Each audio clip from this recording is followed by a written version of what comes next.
Janet itu, inovasi Janet jawab netizen itu adalah salah satu bentuk keterbukaan kami untuk merespon cepat dari seluruh masyarakat khususnya di Aceh. Sebenarnya bukan cuma Aceh, ternyata penggunanya itu yang bertanya itu dari mana-mana. Macam-macam, Jawab Pak, ya? netizen itu adalah diskusi ya seperti ini. Kita lanjut dengan podcast, kita tayangkan di Instagram. Kemudian ada pertanyaan-pertanyaan netizen, kita jawab segera. Oke. Dengan sebisa kita lah, semaksimal kita bisa jawab itu kita jawab. Bahkan pengaduan juga ada masuk, kita tindak lanjuti. Nah itu sebagai bentuk, jangan sampai nanti kalau dia terlalu lama dia minta formal ke PPID baru kami lambat, nanti Bisa repot, Pak, ya? bisa Panggil repot, sidang, ya? panggil sidang lagi. Pak, sebelum sidang langsung dibuka. Iya, biar nggak sampai ke beliau. Pak, mencegah lebih baik daripada mengobati. Iya, Pak. mencegah lebih baik daripada Itu kan mengobati. skema orang kesehatan tuh, Pak. Masuk, Pak, ya, dengan kesehatan, ya? Pak kecil ini uang kampung kemana? Iya. Gitu. Langsung DM Pak Kecinya gitu. Iya, harus dibuat terbuka memang transparan. Iya, Saya kira iya, bagus iya. itu seperti Janet ini. Jadi terekspos, transparan sehingga warga puas. Jadi nggak sampai laporan ke KIA, Komisi Informasi Aceh. Saya kira gitu. Iya, betul tuh. Boleh nih.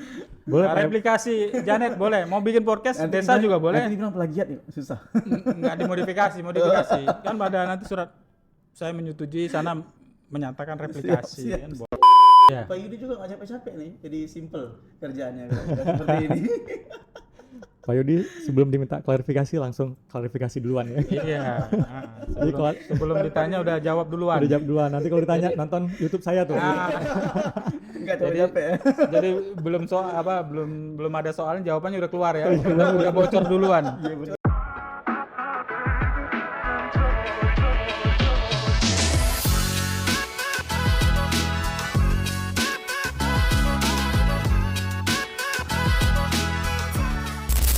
Assalamualaikum warahmatullahi wabarakatuh. Halo sahabat BPOM dan rekan BPOM Aceh.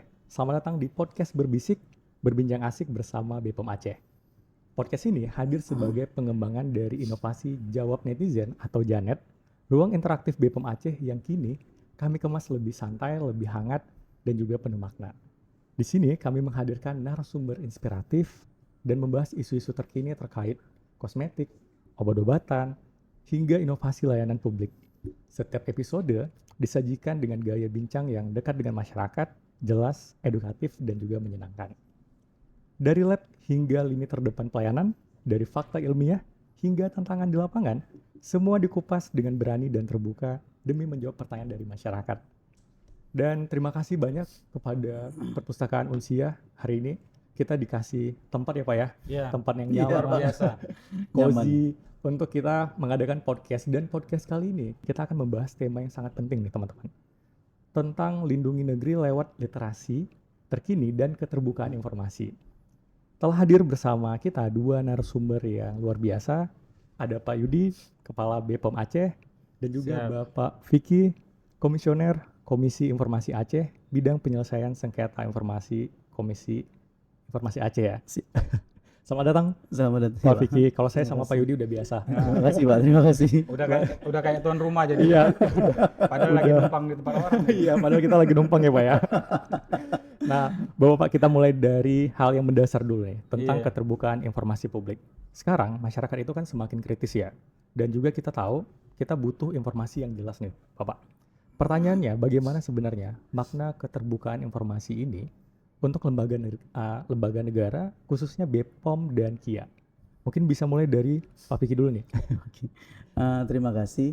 Sebelumnya terima kasih kepada BPOM Aceh yang telah menyediakan podcast ini, podcast berbisik Pak ya. Iya, Ya, berbisik. insya Allah. Terima kasih juga kepada Perpustakaan Unsiah yang telah memfasilitasi. Kami dari Komisi Informasi Aceh. Komisi Informasi Aceh ini adalah komisi informasi yang dibentuk dengan undang-undang Pak. Oke. Undang-Undang nomor 14 tahun 2008 tentang keterbukaan informasi publik. Seperti kita ketahui, memang Indonesia dengan kemajuan teknologi sekarang cukup banyak informasi-informasi atau misinformasi atau hoax ya yang memang harus kita cegah ya. Jadi memang Komisi Informasi Aceh ini dia tercatut pada keterbukaan informasi pada masyarakat, pada badan publik yang bertanggung jawab kepada masyarakat, seperti itu Pak. Jadi seperti kita ketahui, badan publik Pak, badan publik adalah badan publik itu adalah organisasi atau dinas atau lembaga yang didanai oleh negara, baik setengah atau seluruhnya. Oke. Karena dia memang mengelola negara dari dana dari negara, dia mempunyai tanggung jawab untuk masyarakat dalam hal keuangan tadi Pak, program, rencana kerja seperti itu. Jadi apapun yang dilakukan oleh badan publik itu harus diketahui oleh masyarakat. Dalam hal apa? Masyarakat bisa ikut terlibat seperti itu. Dengan adanya transparansi, otomatis badan publik bisa lebih dipercaya. Dalam hal ini BPOM, masyarakat bisa menjadi acuan utama ya. Jangan sampai nanti hoak-hoak dan misinformasi tadi tentang obat dan makanan malah jadi blunder di masyarakat seperti itu, Iya, Pak. Terima kasih. Benar-benar. Terima kasih Pak Vicky. Jadi Pak Vicky, artinya KIA ini memastikan bahwa informasi dari lembaga-lembaga negara itu tersampaikan dengan jelas ke masyarakat ya Pak ya. Iya. Nah kalau untuk BPOM sendiri gimana nih Pak Yudi? Iya, ini sebenarnya keterbukaan informasi publik itu tuntutan dari undang-undang sebenarnya. Jadi sudah disampaikan badan publik yang menggunakan termasuk instansi pemerintah yang menggunakan anggaran pemerintah itu wajib memberikan informasi kepada masyarakat yang membutuhkan sesuai dengan ada daftarnya yang serta-merta, ada setiap waktu ataupun yang dikecualikan. Nah, kewajiban untuk memberikan informasi ini adalah amanah undang-undang tadi. Dengan demikian kami akan menjaga sebisanya untuk bisa menjaga akuntabilitas dan transparansi pelaksanaan kegiatan dan anggaran serta tupoksi kinerja dari badan publik tersebut.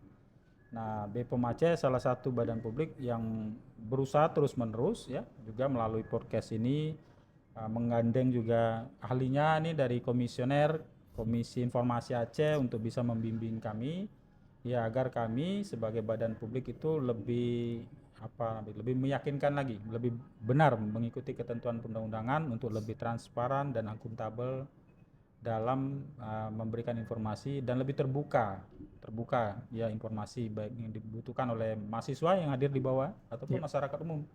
Itu mungkin pandangan saya seperti itu dulu. Terima kasih. Nah ini menarik nih Pak Yudi. Jadi kan sebenarnya keterbukaan informasi itu merupakan ada undang-undangnya ya. Jadi memang kewajiban. Iya. Lalu apa aja nih Pak Yudi yang dilakukan oleh BPOM Aceh untuk bisa mengelola informasi-informasi tersebut supaya tidak banyak hoax di masyarakat atau tidak miskomunikasi gitu? Iya. Jadi dari BPOM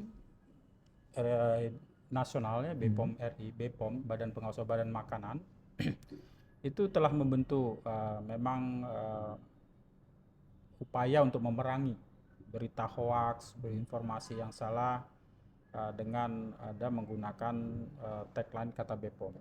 Nah, kata BPOM ini adalah sumber terpercaya untuk mahasiswa, kemudian untuk masyarakat juga terkait dengan obat dan makanan. Nah, kami sebagai turunan dari BPOM, Badan Pengawas Obat dan Makanan di BPOM Aceh ini juga melaksanakannya sebagai salah satu namanya pejabat pengelola ya informasi dan dokumentasi PPID pelaksana dari BPOM. Itu kita telah menyiapkan informasi-informasi yang kita buka secara serta-merta setiap waktu dan juga ada beberapa informasi yang dikecualikan sesuai dengan keputusan pimpinan kami. Nah, itu bisa dilihat di website aceh.pom.go.id. Nah, itu bentuk transparansi kami untuk membuka seluas-luasnya informasi obat dan makanan ya, untuk memperlihatkan anggaran juga dan kinerja kami juga untuk bisa melayani masyarakat lah, karena memang badan publik itu hadir untuk kepentingan masyarakat sebenarnya. Jadi kalau tidak dibutuhkan masyarakat, repot nanti dibubarkan orang. Makanya kalau hadiran kita itu harus kita tunjukkan gitu ya. Makanya kami kesempatan ini terima kasih juga pada perpustakaan memberikan kesempatan untuk mendekat diri kepada kampus terbesar di Aceh ini, Sahwala. Di perpustakaan ini kita coba buat podcast ini bersama menggandeng mahasiswa untuk kalau ada yang butuh informasi terkait dengan badan makanan yang mau diteliti, misalnya informasi metode analisis, itu bisa didiskusikan, bisa dimintakan. Nanti sesuai dengan ketentuannya yang telah ditetapkan di peraturannya itu bisa kita berikan. Demikian.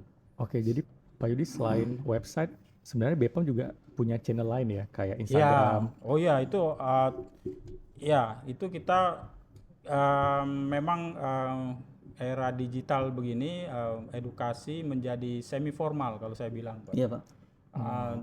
Dulu kita menyediakan itu dokumen dalam bentuk buku ya, dokumen formal yang kalau sekarang itu sudah mulai bikin, kalau anak-anak kekinian kan boring ya, moodnya udah jelek. Nah makanya konten formal yang resmi pun kita buat secara Informal ya, informal ya, lebih santai Pak ya. lebih santai lewat Instagram, kemudian lewat ya media sosial lainnya lah yang ada itu kita jalan semua dan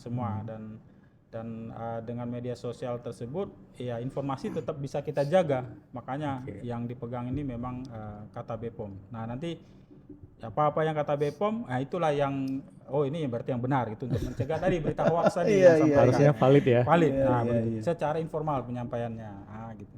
Nah tadi Pak Yudi kan banyak tuh platformnya nih, Pak Vicky. Namun di era digital sekarang nih Pak Vicky, informasi kan ngalirnya deras sekali ya. Iya Pak. Kadang kita bingung nih mana yang benar. Nanti yang satu bilang ini, yang satu bilang ini gitu. Iya Pak. Nah menurut Pak Vicky, mengapa literasi informasi ini jadi krusial di tengah arus digital nih? Karena memang literasi informasi ini kan kalau dulu cuma di koran, sekarang kan di sosial media dan media, itu luar biasa tuh Pak. Siapapun bisa posting ya Pak. Iya, Pak. Ini gimana nih Pak peran dari Kia nih? Jadi gini Pak, memang salah satu bidang yang memang luar biasa mempromosikan dan mensosialisasikan keterbukaan informasi publik ini Pak adalah kesehatan, bidang kesehatan ya. Jadi mungkin kita ingat zaman COVID dulu. Zaman COVID dulu tuh Pak penuh dengan hoax. Luar biasa tuh Pak, info hoax ya. Jadi memang apalagi di grup-grup WA ya, grup-grup WA itu Pak, apalagi grup WA keluarga itu, kadang informasi cukup banyak tuh Pak, cukup banyak yang miss ya, seperti itu. Jadi memang yang kita harap adalah BPOM ini bisa menjadi referensi utama Pak. Jadi jangan sampai nanti grup-grup WA tadi atau anggapan-anggapan di masyarakat itu menjadi pedoman seperti itu kan. Jadi sementara kita punya BPOM yang menjadi referensi utama, jadi di sini BPOM bisa Pak menetapkan posisi strategis ya. Jadi siapapun masyarakat yang ingin tahu mengenai obat, mengenai makanan yang dikonsumsi, itu langsung ke BPOM. Ini Pak, acuannya langsung BPOM nih. Jangan sampai tanya sama ini, tanya sama itu, malah jadi misinformasi Pak. Jadi nanti malah membahayakan kan seperti itu. Lalu selanjutnya Pak, ini memang undang-undang ini memang sangat sinkron dengan BPOM dan kesehatan tadi. Karena memang seperti kita ketahui Pak, sekarang kan bidang kehumasan yang paling enak itu adalah kehumasan yang tentang tata kelola Pak. Tata kelola kepercayaan publik, seperti itu, membangun kepercayaan publik. Jadi apabila kepercayaan publik itu sudah dipegang oleh BPOM, itu apapun lebih enak seperti itu. Jadi memang BPOM juga dengan posisi strategis tadi bisa terangkat struktural BPOM seperti itu Pak. Jadi lebih apa-apa seperti saya bilang tadi, orang mau acuan, ini obat ini aman tidak, makanan ini aman tidak, bisa langsung ke BPOM gitu Pak. Terima kasih.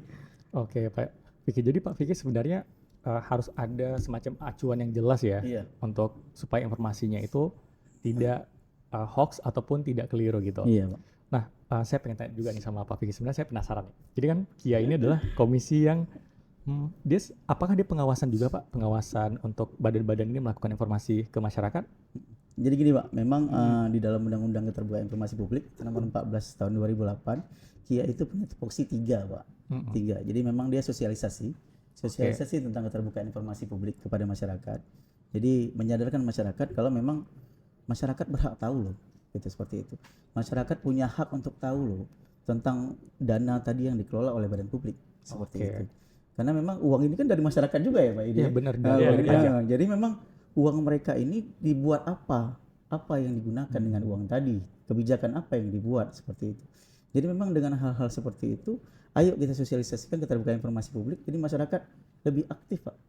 Kayak contoh kayak masalah kemarin mungkin kita ingat masalah sirup Pak ya, sirup anak-anak itu, mungkin Bapak masih ingat tuh. Itu kan itu kan memang luar biasa tuh Pak. Terus sosialisasi. Kedua monef Pak, ini yang lagi kita jalan sekarang, monitoring dan evaluasi.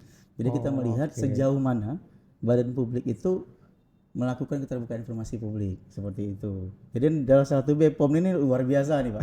Jadi acuan yang memang insya Allah kali ini mudah-mudahan bisa informatif gitu Pak ya. Selanjutnya memang kita gini Pak, kita memang ada satu lagi fungsi yang ketiga, itu fungsi penyelesaian sengketa Pak.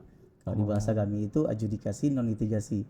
Jadi Komisi Informasi Aceh ini diberikan wewenang oleh undang-undang untuk menyediakan sidang, bukan sidang dalam hukum Pak ya. Makanya ada sidang adjudikasi non litigasi. Jadi sidang penyelesaian sengketa informasi gitu. Contoh gimana Pak? Contoh seperti ini Pak. Jadi misalnya ada mahasiswa ini mereka tiba-tiba minta informasi ke BPOM. Oke. Pak Yudi, saya melalui PPID tadi ya, itu meminta informasi Pak mengenai obat ini, obat atau makanan ini, seperti itu. Itu akan ada waktu sekitar 10 hari Pak, 10 hari kerja sejak diterima permohonan informasi. Apabila dalam waktu 10 hari kerja tadi sudah ada respon dari badan publik atau informasi tadi tidak memuaskan dari para mahasiswa ada masyarakat tadi, itu bisa mengajukan keberatan. Keberatan itu ada 30 hari masa kerja. Oke. Apabila dalam 30 hari masa kerja tidak diberikan atau tidak terpuaskan, itu bisa mengajukan sengketa informasi Pak. Jadi kita seperti sidang di dalam ruangan Pak. Jadi kita akan kita panggil pemohonnya dan termohonnya. Kita duduk sidang, ini kenapa informasi tidak diberikan? Itulah yang saya takut, saya nggak mau di situ. Untuk sementara ini Pak, di Komisi Informasi yang paling banyak masuk tuh dana desa Pak. Dana desa tuh luar biasa tuh Pak. Dana desa, HGU, AMDAL. Mudah-mudahan BPOM tidak masuk Pak. Jangan sampai ada isu obat dan makanan. Iya. Nah, ini ngomong-ngomong soal BPOM deh ya. Jadi kan kita bicara di era digital ini, tentu banyak sekali inovasi yang dibutuhkan untuk membuat terobosan yang menarik ya. Kalau BPOM setahu saya itu punya terobosan namanya layanan Janet, jawab netizen gitu. Pak, ya. Nah, jadi menurut Pak Yudi nih, boleh nggak diceritain seperti apa layanan Janet ini dan bagaimana respon masyarakat selama ini? Iya, jadi tadi agar nggak disidang orang, digugat orang ya, Bahaya. ya. Makanya kami lebih bagus lebih terbuka gitu ya, lebih terbuka dan telah menetapkan sistem tuh. Ini informasi yang dibuka secara berkala, ini informasi yang setiap saat, ini informasi yang dikecualikan. Artinya nggak boleh dibuka gitu kan, sesuai dengan bukan saya yang tanda tangan, pimpinan saya gitu kan. Jadi kalau dia sudah masuk berkala itu wajib kami sediakan kalau diminta kan, serta merta juga wajib itu. Jadi kalau seandainya badan publik seperti BPOM Aceh ini tidak menyediakan, nah itu menjadi itu tadi. Makanya saya dekat di orang kaya ini kan. Tapi balik-balik karena kita merasa itu kan modelnya orang minta ya datang ke kita. Makanya sebelum dia bertanya pun kami declare. Kami expose dulu kan. Janet itu inovasi Janet jawab netizen itu adalah salah satu bentuk keterbukaan kami untuk merespon cepat. Dari seluruh masyarakat khususnya di Aceh, sebenarnya bukan cuma Aceh, ternyata penggunanya itu yang bertanya itu dari mana-mana.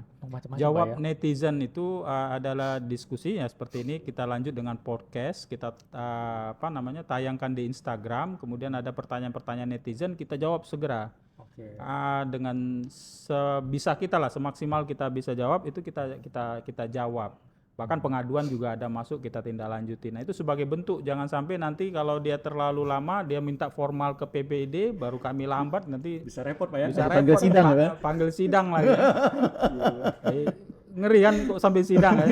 Padahal urusan permintaan informasi, tapi regulasi memang demikian. Ini ya alhamdulillah Badan POM ini, BPOM dari seluruh dari pusat sudah mengarahkan Pak, ini penting. Jangan diabaikan. Jadi permintaan orang itu jangan diabaikan, penting. Makanya kalau bisa sebelum minta pun masih lisan layani. Maka kami kembangkan inovasi Janet jawab netizen melalui podcast ini juga pengembangan jadi podcast berbisik. Nanti ada sesi nih biasanya netizen bertanya kita jawab langsung nih. Gitu ya. Biasanya di Instagram ya Pak Yudi? Ya, kita tempatkan di Instagram. Ini bisa cek di live story ya, di story IG kita. Ini kalau ada yang bisa buka bpom.aceh. Nah, Instagram kita itu bisa nanti sudah bisa lihat ini live ini di IG ya. Live. Nah, jadi bisa dilihat. Artinya Pak sebelum sidang langsung dibuka. Iya, biar nggak sampai ke beliau. Pak, mencegah lebih baik daripada mengobati. Iya, mencegah lebih baik daripada mengobati. Itu kan skema orang kesehatan tuh Pak. Masuk Pak dengan kesehatan ya. Kalau yang tadi yang dibilang-bilang itu kan dia nggak mencegah orang tadi. Ya Pak ya pasti udah minta. Karena nggak dilayani dia lapor ke beliau. Karena ditutupi Pak ya. Itu karena dia nggak terbuka. Benar-benar. Tadi menarik sekali nih ya cerita dari Pak Vicky nih. Sebenarnya Pak Vicky dari cerita-cerita yang tadi itu kayak dana desa, laporan segala macam, mungkin bisa disarankan Janet ya Pak ya? Janet ya. Konsep seperti Janet ya? Iya, desa itu mungkin perlu juga inovasi. Iya, jadi saya warga-warga desa itu langsung tanya aja di situ gitu, tanpa harus ke kantor desanya. Pak Kecik ini uang kampung kemana? Iya. Langsung DM Pak Keciknya gitu. Iya, harus dibuat terbuka yang transparan. Saya kira bagus itu seperti Janet ini. Jadi terekspos, transparan sehingga warga puas. Jadi nggak sampai laporan ke KIA, Komisi Informasi Aceh. Saya kira gitu. Iya, betul tuh. Boleh nih. Boleh, Pak. Replikasi Janet boleh. Mau bikin podcast Nanti desa juga nanti boleh. dibilang plagiat nih, susah. Nggak dimodifikasi. Kan pada nanti surat saya menyetujui sana menyatakan replikasi Siap, kan siap, boleh. Nanti di mentoring oleh Ya, timnya di Pak mentoring. Yudi. Nah, gimana cara buat podcast. Mohon bimbingannya, Pak. Iya. Buat bimbingannya nih. Nah, jadi kita masuk ke pertanyaan berikutnya nih, Pak Vicky. Jadi keterbukaan informasi itu kan tidak bisa jalan sendiri nih. Iya, Pak. Harus ada kolaborasi dari banyak pihak. BPOM ini biasanya setiap kali podcast selalu menggandeng pihak-pihak dari luar supaya informasinya itu nggak cuman BPOM tapi ada informasi lain yang bisa dikembangkan ya. Menurut Pak Vicky ini sebenarnya bagaimana kolaborasi ini bisa semakin diperkuat nih Pak? Terima kasih Pak. Jadi gini Pak, kalau emang kita ngomong masalah kolaborasi, sebenarnya sama siapa saja bisa seperti itu Pak. Makanya saya bilang tadi termasuk dengan mahasiswa dan mahasiswa di Unsia. Jadi terlepas dari Unsia saja, ada Muhammadiyah atau kampus-kampus lain Pak ya, IAIN. Jadi memang apalagi sekarang di dunia digital Pak, sebenarnya semua itu harus dibuka. Kecuali memang ada undang-undang, di dalam Undang-Undang Nomor 14 tahun 2008 ini Pak, ada informasi dikecualikan. Kalau memang boleh saya jabar nih Pak? Boleh. Boleh saya jabar. dijabarin. Sedikit aja. Jadi secara garis besar itu ada 3 ya Pak, ada 3 kriteria. Pertama itu tentang keamanan dan pertahanan negara. Oke. Itu tentang penyelidikan, penyidikan, kasus hukum, pertahanan Yang sedang negara, berproses ya, yang alutsista, belum inkrah ya. Rahasia negara tuh Pak ya. Rahasia negara nih Pak. Bapak tanya berapa senjata di Indonesia? Oh nggak bisa tuh Pak. Itu tentang keamanan dan pertahanan negara. Kedua tentang persaingan usaha nih Pak. Persaingan usaha. Jadi kadang memang ada rahasia-rahasia usaha yang memang tidak bisa dibuka, itu dikecualikan. Terus satu lagi tentang pribadi Pak. Makanya Personal. memang di dalam kesehatan itu ada dengan BPOM tadi di bidang kesehatan kadang personal itu kalau yang dari hal kecil Pak, NIK, nomor induk warga negaraan, nomor handphone, riwayat penyakit Pak ya, riwayat penyakit termasuk hal-hal tentang pribadi yang memang tidak bisa diekspos seperti itu. Jadi itu selama informasi tadi bukan informasi yang 3 tadi ini, ya itu memang harus dibuka gitu Pak. Jadi memang keterlibatan masyarakat di sini dalam hal ini mahasiswa itu sangat diperlukan Pak. Bagaimanapun ayo sama-sama kita terlibat dalam keterbukaan informasi publik. Dana kita ini, uang rakyat kita ini mau diapakan oleh badan publik sehingga kita juga bisa terlibat dalam pengambil kebijakan tadi Pak. Seperti ini. Nah, dalam hal ini BPOM mau buat kegiatan apa. Jadi dengan ada kegiatan keterbukaan informasi tadi Pak, masyarakat tahu, oh iya BPOM mau buat kegiatan ini, BPOM lagi buat ini nih, ayo kita ikut, kita kasih saran seperti itu Pak. Kalau memang ada kritik-kritik ya disampaikan langsung. Jadi hal seperti itu yang memang nilai positif dari keterbukaan informasi publik seperti itu Pak. Oke.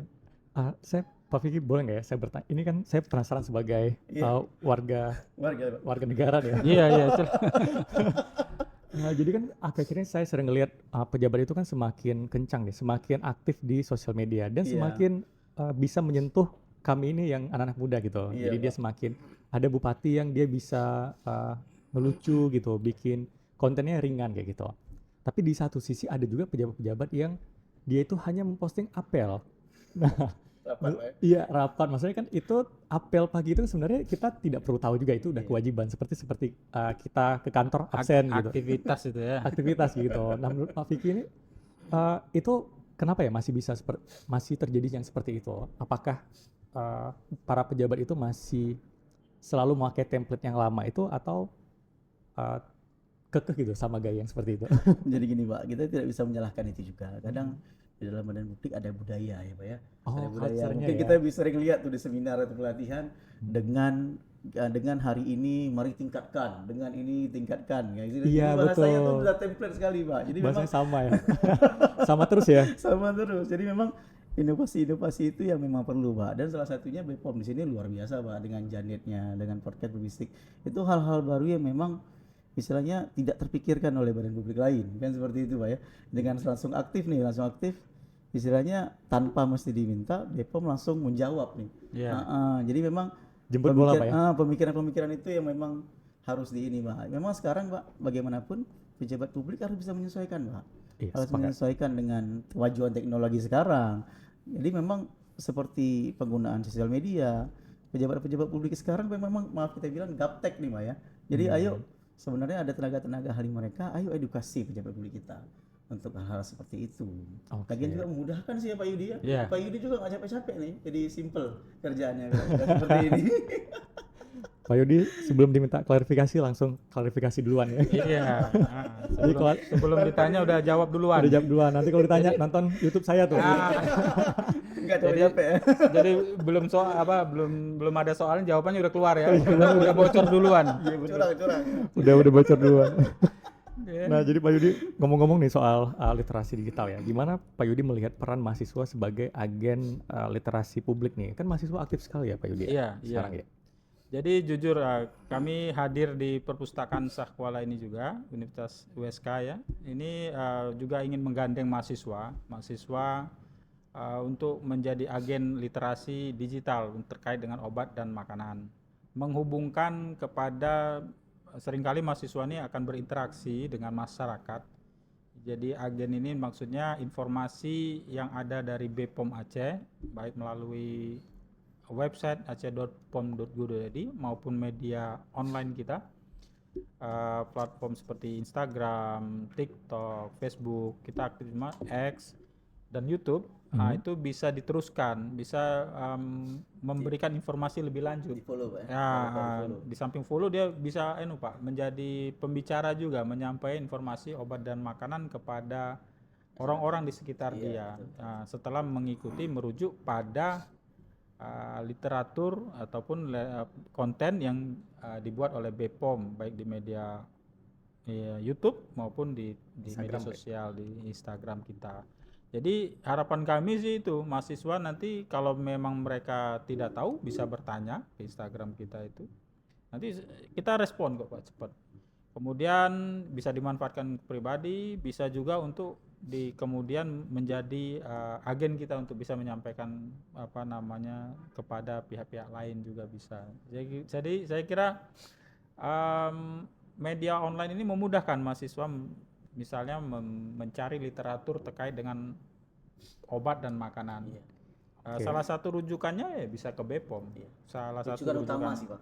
Jangan sampai kemana-mana. Apalagi grup WA. Jangan tuh. Grup WA keluarga Pak ya. Minimal nggak nyasar lah kalau misalnya obat dan makanan ke BPOM. Ke BPOM. Langsung pikiran Nanti baru kemana kan sudah masuk jalan yang benar itu kan. Jadi setelah dia ke follow Instagram, nah nanti bisa dapat konten terus ya terkait dengan obat dan makanan, bahkan bisa bertanya dan mengembangkan kompetensi. Bahkan juga kalau mahasiswa adalah calon entrepreneur juga. Iya, Kalau ada yang mau mengembangkan usaha Pak, kita juga ada. Makanya sebelum ditanya sudah ada jawaban. Sudah ada kita kamarnya. Misalnya tentang izin edar ya. Sudah ada di YouTube tuh. Tinggal nanti di sini ya, buka di sini ya. Pak Kita ini bisa bantu. baca pikiran nih Pak. Iya, tinggal kasih link ya. Belum tanya ini linknya. Jadi sebenarnya itu merupakan suatu inovasi Pak ya. Iya, Dan sebagai bentuk- boleh direplikasi ke boleh boleh ke badan publik lainnya. Saya kira tidak ada maaf ini Pak meniru. Plagiat. Bukan plagiat sih kalau ini sih enggak. Memang kalau hal positif dari tempat lain saya kira itu bisa diikuti saja, enggak apa-apa. Insya Allah, insya Ditiru gitu. Yang baik-baik diambil Pak. Iya. Yang buruk-buruk dibuang. Yang buruk-buruk Pak. Jangan ambil yang buruk kan. Ambil yang bagus. Nah, tadi Pak kita kan ngomongin tentang Janet nih. Iya, Janet Pak. Nah, sekarang kita langsung prakteknya nih. Iya, siap. Kita sekarang masuk ke segmen Janet on the spot namanya. Jadi kita akan menjawab pertanyaan dari mahasiswa dan juga dari pertanyaan-pertanyaan dari Instagram.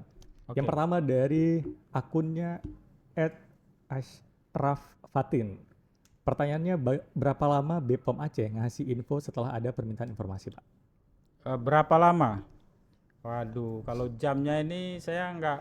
Ini di mana nih? Di online apa di PPID? Kan ada kanal. Jadi kalau di PPID dia ada waktu timeline kami. Nah, di sini ada gitu. Kalau di Zoom di belakang itu 7 hari.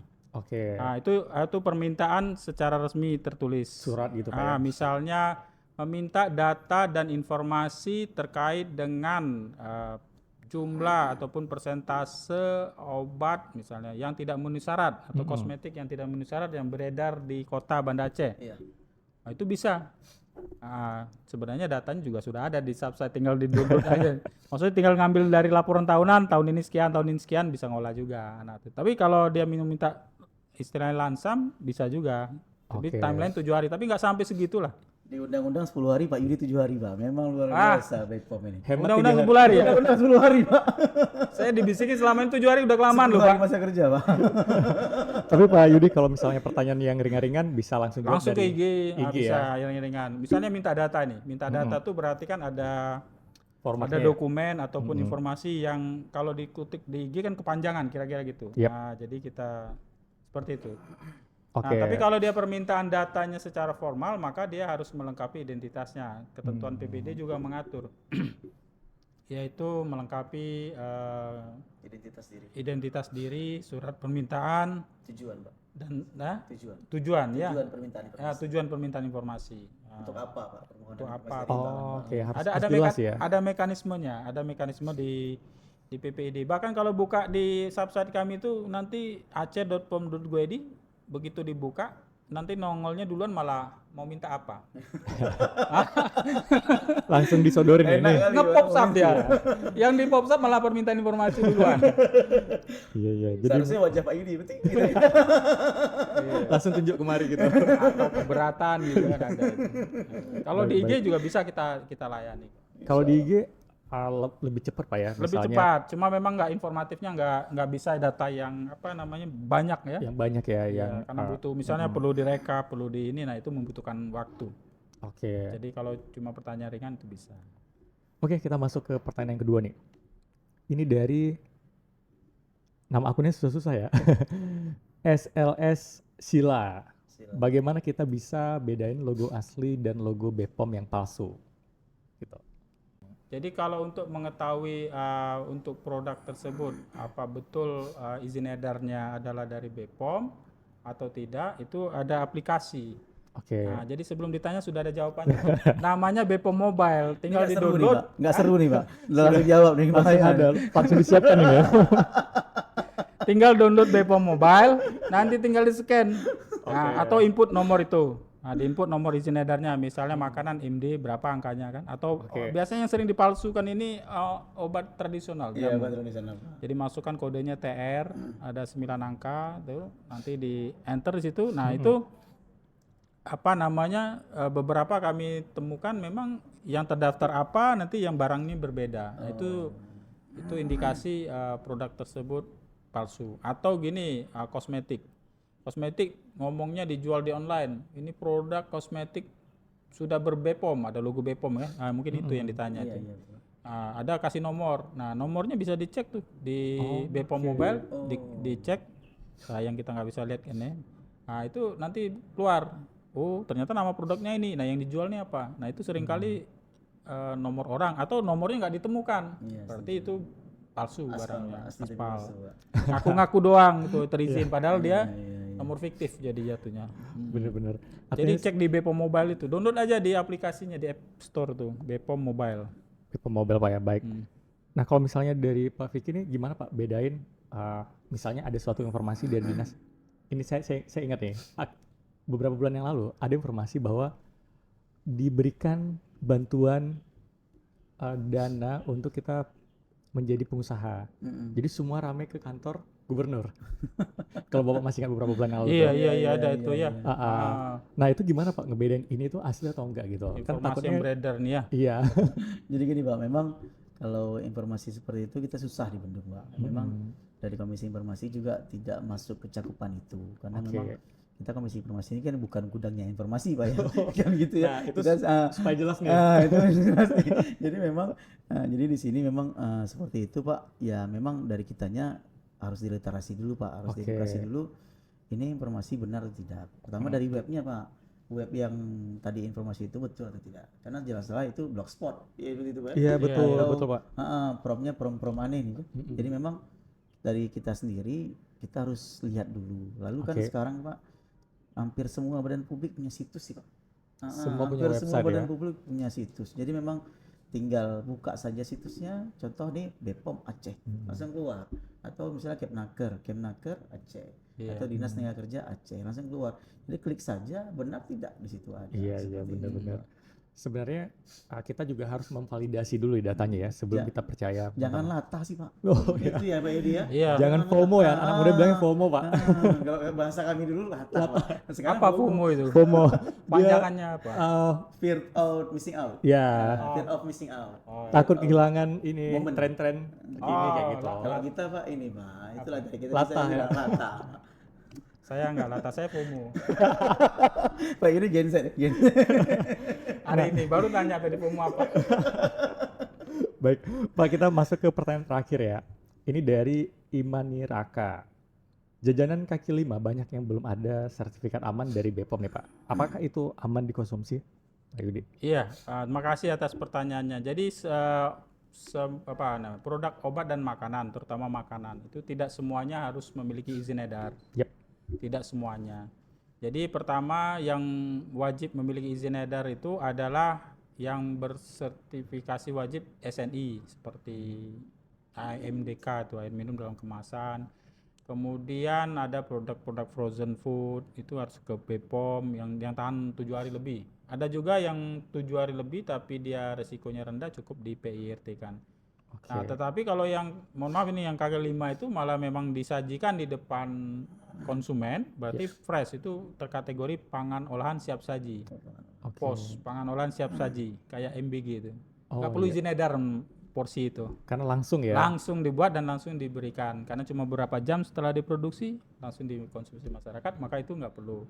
Oh. Nggak perlu izin edar. Jadi yang izin edar itu produk yang dikemas dan tahan lebih dari 7 hari. Jadi kayak bakery, kalau dia cuma tahan 2 hari nggak perlu juga sebenarnya. Jadi nggak ada kewajiban. Tapi kalau dia mau daftarkan izin edar PIRT, itu bagus. Lebih baik ya. Mempunyai nilai yang lebih tinggi, nilai jual lebih tinggi. Seperti itu. Ya itu, jadi kalau rata-rata yang di pinggir-pinggir jalan, misalnya Car Free Day minggu pagi, saya lihat, saya kan ngamati juga kan, Sering lari Pak, selalu pas senam enggak, kelilingnya aja, Oh kelilingnya aja. Sering jajan makanan ya. Jajan senamnya enggak Pak. Senamnya enggak. nah, sekali-sekali juga. Jadi saya menyimak memang beberapa produk itu kan adik-adik ini kan pelaku usaha UMKM memulai pasar, saya lihat memang beberapa komoditinya donat, risol, seperti itu. Terus ada cake gitu ya, nggak perlu izin edar itu mah. Tapi saya lihat ada juga yang parfum. Ada beberapa yang mulai produksi Industri parfum, parfum ya. tes pasar. Nah, tes pasar boleh juga. Jadi tes pasar tuh untuk melihat respon pasar nih parfum yang saya buat nih oke atau enggak gitu kan. Yep. Nah, jadi dia jualnya juga nggak terlalu mahal-mahal banget begitu. Nah, itu juga masih diperbolehkan dalam skup-skup kecil. Jadi kewajiban izin edar tuh kalau penjualnya sudah terkategori massal, luas, sudah kemana-mana, itu jadi wajib dia untuk produk sediaan farmasi khususnya. Jadi kalau makanan nggak semua wajib. Jadi tenang aja, yang penting setahu saya sih kalau makanan yang nggak ada izin edar itu wajibnya malah jangan sampai bikin orang keracunan. Nah itu lebih utama, jangan sampai bikin orang mual, mencret gara-gara makan yang kita buat. Jadi jagalah higien sanitasi ya. Laju Pak. Iya, apa paju? Makan laju. Makan terus Pak. Makan terus ya. Nah, Di sini banyak belajar yang lain ya. Laju Pak. Oke, nah ini ada tambahan pertanyaan ternyata nih Pak. Satu lagi ya. Satu lagi itu dari @gstr Ani, hambatan BPOM Aceh dalam memberikan edukasi nih Pak. Apa aja Pak hambatannya dalam memberikan edukasi? Ya, kendala kami ya dalam memberikan edukasi, tantangannya itu adalah bagaimana merangkul sebanyak-banyaknya orang untuk bisa kami edukasi. Nah, kalau edukasi secara langsung ini kan sangat terbatas kesempatan kita untuk bisa bertemu dengan banyak orang. Makanya sering kita mengedukasi masyarakat tuh strateginya dengan secara online ini melalui Janet ini. Jawab netizen salah satunya. Kemudian kita siapkan di media yang lain seperti YouTube untuk konten yang panjang sebagai bahan edukasi. Jadi hambatan-hambatan yang kita rasakan itu dia pada saat tatap muka. Jadi misalnya kita berada di Banda Aceh nih. Apakah informasi kita ini sampai ke desa di pelosok misalnya daerah Kabupaten Pidi masuk ke dalam. Nah, itu yang tantangan itu hambatan kami yang kesulitan. Maka kami pada kesempatan ini memberikan kesempatan sebagai bahan literasi digital juga kepada mahasiswa. Mengharapkan kemarin sudah ketemu juga Pak Wakil Dekan ya dari MIPA juga Pak Wira. kalau memang ada mahasiswa misal KKN begitu kan bisa membuat ataupun bekerja sama sama BPOM untuk edukasi obat dan makanan pada desa lokasi langsung lokus turun ya? KKN. Nah, kita yang bisa feeding kemana mahasiswa untuk TUT materi dan dia nanti yang menyampaikan ke sana. Nah, saya kira itu nanti akan dimulai dalam 2026 ini nanti. Nah, jadi di situ tantangan yang terbesar tuh. Apakah informasi obat dan makanan ini sampai ke pelosok negeri? Iya, itu yang penting. Jadi kalau di survei ada memang yang belum tahu. Tapi insya Allah kalau namanya BPOM tahu dia. Tapi mana yang sudah ada izin edar, belum ada izin edar. Terus mana yang boleh, mana yang belum boleh. Masih ada yang belum paham itu, Pak. Masih ada yang belum paham. Itu tantangannya, itu kesulitan kita tuh di situ. Luas cakupan kita nih. Dengan akses internet yang juga berbeda antar wilayah. Seperti itu. Iya, sepakat Pak. Nah, sebenarnya menarik sekali ya obrolannya, tapi karena waktunya juga singkat ya. Jadi sebelum kita menutup nih Pak Vicky, Pak Yudi, kita pengen tahu nih harapannya ke depan terkait literasi informasi itu seperti apa. Mungkin kita masuk dengan Pak Vicky dulu nih Pak. Iya Pak, terima kasih Pak. Memang yang kita harap memang apalagi ini di usia Pak ya, terwujudnya masyarakat atau mahasiswa dan mahasiswa yang kritis Pak. Kritis, cerdas, dan terlindungi dari informasi-informasi hoax tadi seperti saya bilang di awal ya. Jadi saya ingin nih kami dari Komisi Informasi Aceh, kalau memang kita ngomong mengenai obat dan makanan, ya referensinya hanya satu, BPOM itu saja. Jangan hanya lain gitu Pak ya. Jadi referensinya BPOM. Jangan ada tandingan ya. Tiba-tiba nih ada informasi tentang obat apa, makanan apa. Ayo kita kritis. Yuk informasi kira ragu tanya BPOM. Ya, Jangan makasih, hanya itu sih Pak. Ayo sama-sama kita lebih aktif. Ini hak kita gitu Pak ya. Terutama obat dan makanan itu yang akan masuk ke dalam tubuh kita. Kalau bisa kita lebih kritis, jangan sampai hal-hal yang tidak baik masuk Pak ya. Kayak Bapak bilang tadi, keracunan tidak baik, malah nanti jadinya untuk kita sendiri gitu. Itu aja sih Pak. Terima kasih Pak Vicky. Kalau Pak Yudi? Ya, harapan saya dengan hadir ke perpustakaan Universitas Sakuala ini lebih memperkenalkan lagi tugas dan fungsi dari BPOM Aceh ini kepada akademisi ya, kepada mahasiswa Sakuala. Silakan kalau ada data dan informasi terkait obat dan makanan bisa dimintakan ke BPOM Aceh. Bisa melalui Instagram, bisa juga kalau bersurat kita kategorikan sebagai permintaan secara tertulis ya Pak ya, dalam PPID kami. Harapan saya dengan dilakukan podcast ini makin banyak nanti mahasiswa yang minta data informasi obat dan makanan. Lebih kritis sih Pak. Lebih kritis juga, mengkritisi juga tugas kami ya dalam melakukan pengawasan obat dan makanan. Kami paham banyak tantangan di luar sana, masih temukan ada produk yang ilegal begitu, tapi dengan bantuan dari masyarakat, mahasiswa, saya kira itu membuka cara kami untuk bisa lebih cepat mengetahui informasi, data dan tersebut untuk ditindaklanjuti lebih lanjut. Saya kira demikian harapan kami. Terima kasih. Pak Yudi, terima kasih Pak Yudi, terima kasih Pak Vicky. Ya, Pak. Semoga apa yang kita bahas bermanfaat untuk rekan BPOM dan membuat masyarakat Aceh semakin mudah dan melek informasi nih Pak, dan tentu aja semakin terlindungi ya dari makanan ya. Iya, insya Allah. Nah, saya Suhil Al-Fatah pamit undur diri, nantikan episode berbisik berikutnya. Wassalamualaikum warahmatullahi wabarakatuh. Waalaikumsalam warahmatullahi wabarakatuh. Terima kasih Mas. Terima kasih Pak Yudi. Terima kasih Pak Yudi. Terima kasih.